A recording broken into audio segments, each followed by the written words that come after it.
Assalamualaikum warahmatullahi wabarakatuh. Sampurasun. Murid-murid Ibu sadayana, kumaha dama. Mudah-mudahan urang sadayana aya dinu kaayaan sehat walafiatnya. Tepang deui sareng Ibu Abila dinu pangajaran bahasa Sunda. Teu acan dikawitan, yuk urang baca basmalah sasarengan. Bismillahirrahmanirrahim.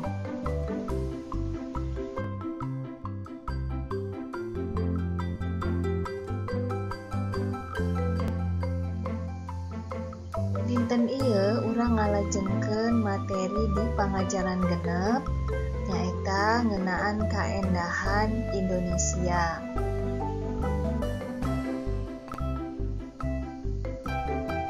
Materi di pangajaran genep dinten ieu nyaeta ngalengkepan kalimah jembar ku aksara gede, nyalin kalimah ku aksara ngantet, sareng mikaweruh ngaran waditra atanapi alat musik.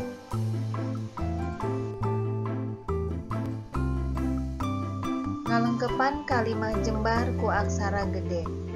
Aksara gede biasana digunakeun pikeun nuliskeun awal kalimah, ngaran hiji tempat nyaeta bisa sakola, kantor, ngaran jalan, ngaran daerah, poe, bulan, jeung saterusna.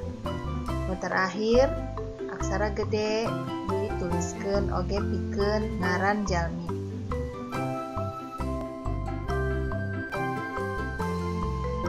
Contoh aksara gede aya di kaca 64 bagian B. Contoh: isukan barudak kelas 3 rek ka Museum Sri Baduga.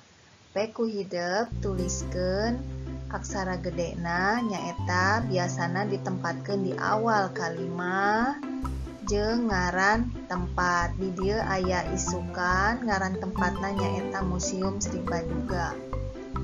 Ayeuna contoh nu kadua, contoh aksara ngantet. Nganggo ejahan anu bener. Aya dinu kaca 65 bagian C. Contoh: dadi ulina sok jarambah, peku hideuk seratkeun make aksara ngantet atanapi huruf tegak bersambung. Aya di halaman 65. Salajengna mikaweruh ngaran waditra. Waditra teh nyaeta nami alat musik. Mangga buka bukuna urang tingali kerjakeun sasarengan anu kahiji. Mangga tingali naon ieu namina nomor kahiji? Kendang. Janten waditra ieu teh namina kendang.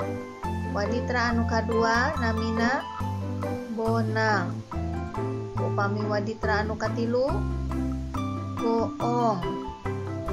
Anu kaopat suling. Sedangkan anu kalima rebab. Waditra nu kagenep nyaeta kacapi.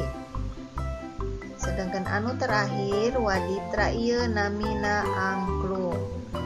Kumaha atos ngartos sadayana nami waditra anu aya di Tatar Sunda?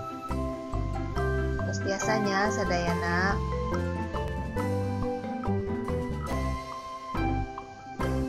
murid-murid Ibu sadayana kumaha atos ngartos. Mudah-mudahan tos ngartosnya sadayana. Mung dugi dieu wae materi Ibu dinten ieu. Wassalamualaikum warahmatullahi wabarakatuh.